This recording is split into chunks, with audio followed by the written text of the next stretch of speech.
Hace unos años viví en una zona que podría describirse como relativamente tranquila.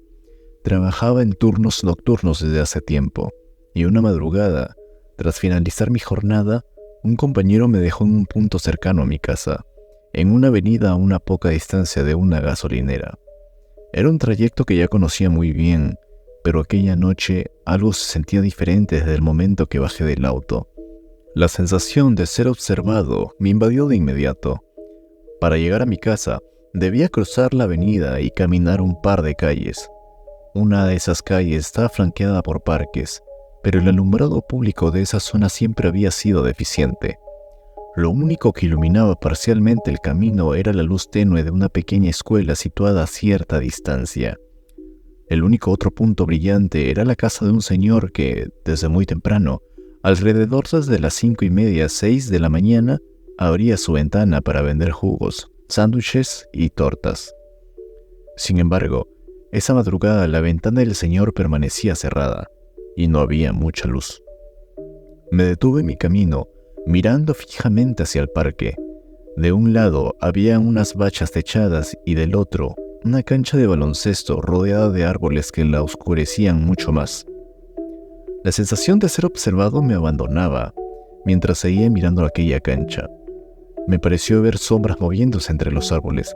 Al principio pensé que podrían tratarse de personas con sudaderas o capuchas, porque no se distinguía bien si eran cabellos o no, y las siluetas parecían estar uniformes también. Durante casi media hora permanecí inmóvil, observando esas figuras que se movían lentamente, como si se agacharan y luego se levantaran.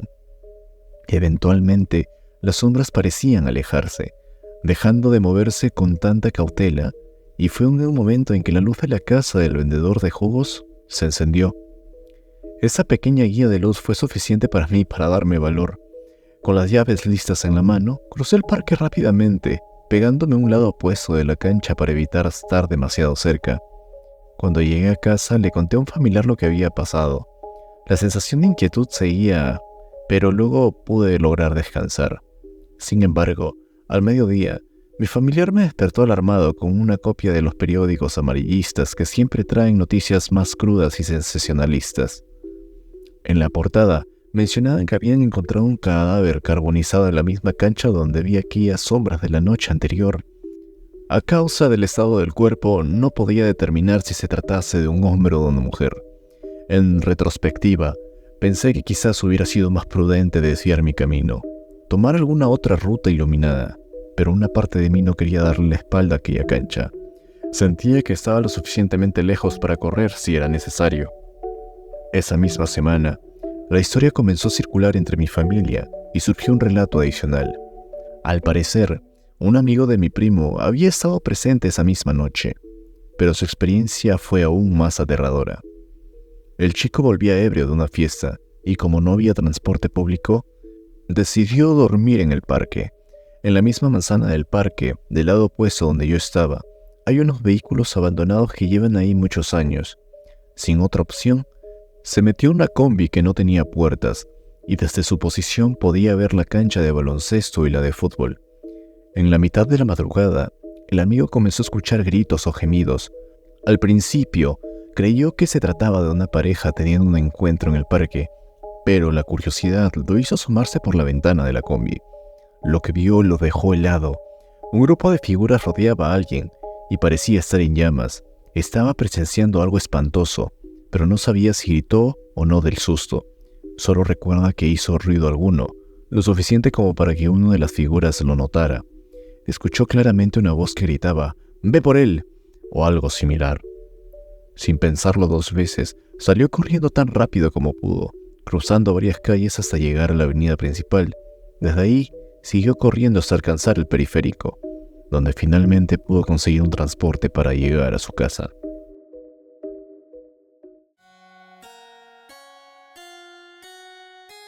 En la casa de mi abuelo siempre ha habido algo extraño. A lo largo de los años hemos escuchado pasos en el techo, como si alguien caminara por las tejas. También hemos oído sonidos de alguien limpiándose los pies en la alfombra. Y en más de una ocasión, puertas que se azotan en plena madrugada sin explicación alguna. Recuerdo una noche en particular, cuando todos mis primos y yo nos quedamos a dormir en el antiguo cuarto que pertenecía a mis tías y a mi mamá. Era alrededor de las 2 o 3 de la mañana, cuando un ruido nos despertó. Alguien arrastraba los pies sobre la alfombra del cuarto. Me levanté y vi a uno de mis primos, ya de pie, mirando al centro de la habitación, mientras los otros 3 comenzaban a levantarse también. El sonido de arrastre se convirtió en pasos pesados y firmes. La puerta del cuarto estaba bien cerrada, pero aún así, escuchamos cómo esos pasos se dirigían hacia la entrada de la casa. De repente, oímos la puerta principal abrirse y cerrarse de golpe, como un estruendo que hizo eco en toda la casa. Las experiencias de mis primas y mis tías han sido incluso más perturbadoras. Mi madre, por ejemplo, estaba trabajando en el despacho de mi abuelo una tarde cuando escuchó pasos acercándose por detrás. Lo extraño es que detrás de ella solo había una ventana que daba al patio trasero, cuando de pronto sintió un frío inexplicable y la pantalla de la computadora comenzaba a distorsionarse, como si un imán estuviera afectando el monitor. Eso es lo que me dijo. Asustada, salió corriendo del despacho y nos pidió que revisáramos si todo estaba en orden. Al inspeccionar el patio, encontramos huellas de pies descalzos en el lodo, justo al frente de la ventana. Mis primas han vivido momentos también aterradores.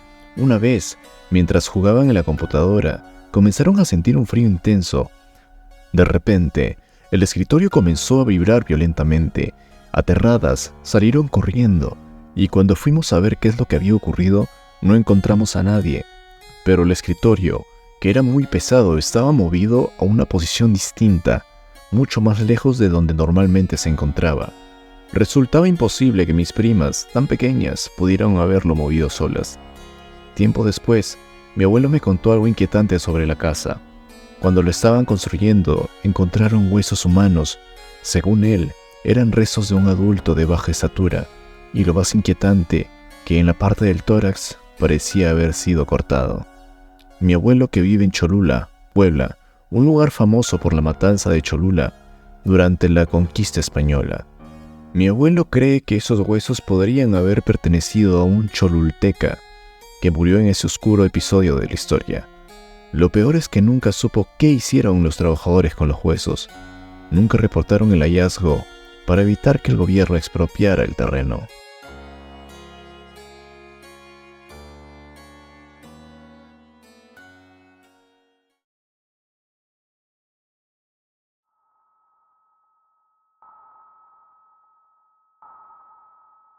Estuve recordando algunas de las experiencias paranormales que he vivido, y aunque no eran exactamente de terror, sí que sucedían cosas muy extrañas.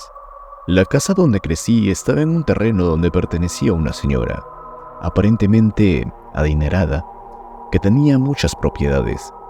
Dejó ese terreno al cuidado de mi bisabuela, y al final se lo heredó. Sin embargo, siempre hubo disputas por la propiedad.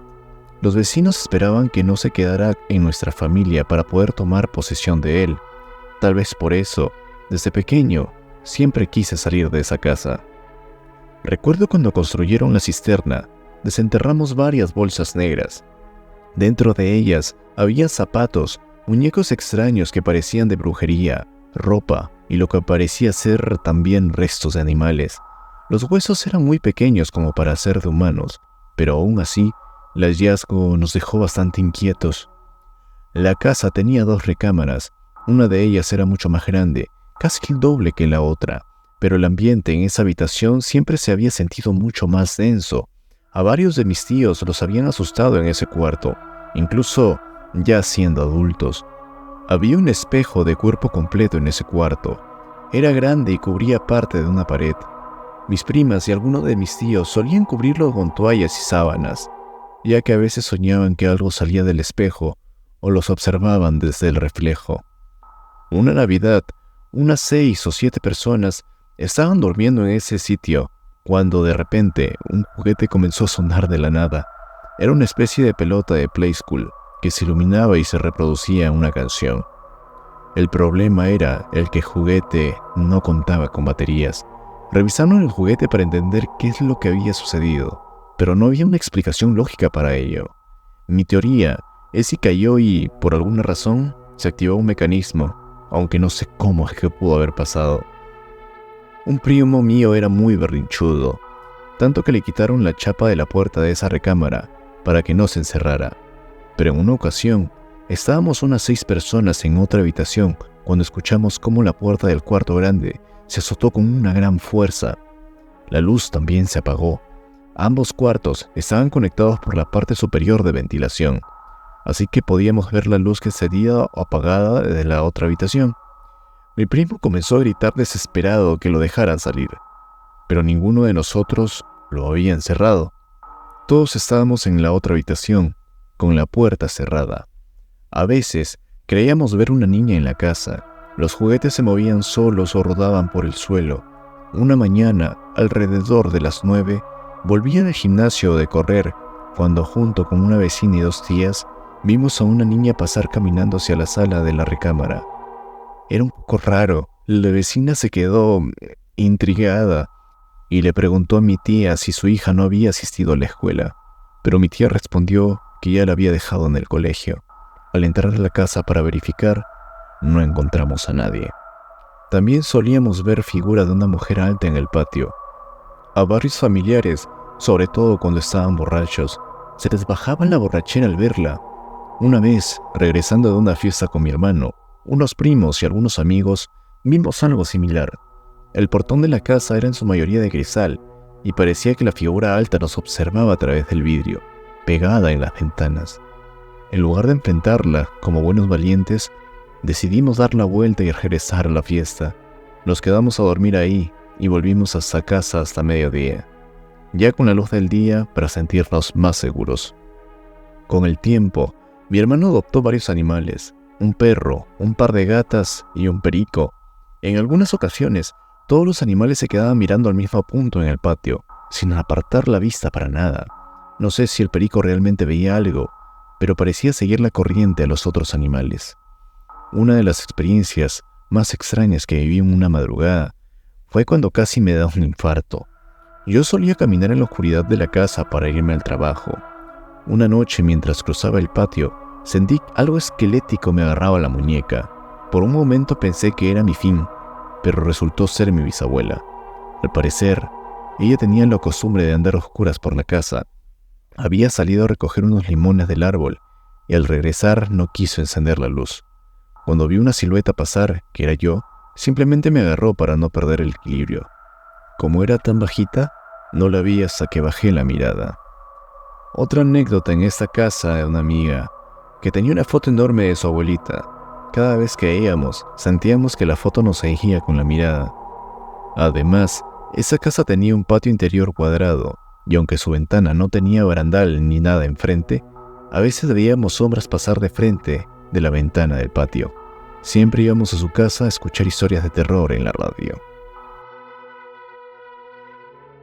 Si quieres más contenido como este, suscríbete y dale like. Y no te olvides comentar.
Si quieres más contenido como este, suscríbete y dale like.